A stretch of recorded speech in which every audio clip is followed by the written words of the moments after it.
सतयुग में सत सुकृत कहे टेरा, रिद्धा नाम मुनिंदर मेरा, द्वापर में करुणा में कहाया, कलियुग नाम कबीर धराया। সৎ সাহেব।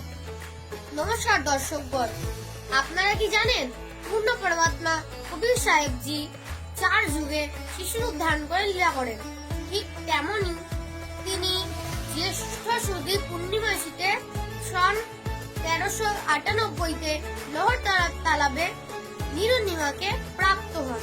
এই দিনটির উপলক্ষে সন্ত রামপালজি মহারাজের সান্নিধ্যে 3 দিবসীয় গরিবদাসজি মহারাজের রচিত অমর গ্রন্থ সাহিবের অখণ্ড পাঠ, বিশাল ভান্ডারা, বিশাল সৎসঙ্গ, নেত্র চিকিৎসা, দন্ত চিকিৎসা, স্বেচ্ছায় রক্তদান শিবির, আধ্যাত্মিক প্রদর্শনীর মতন ধার্মিক কার্যক্রম অনুষ্ঠিত হয়েছে, যেখানে আপনারা সাদরে আমন্ত্রিত।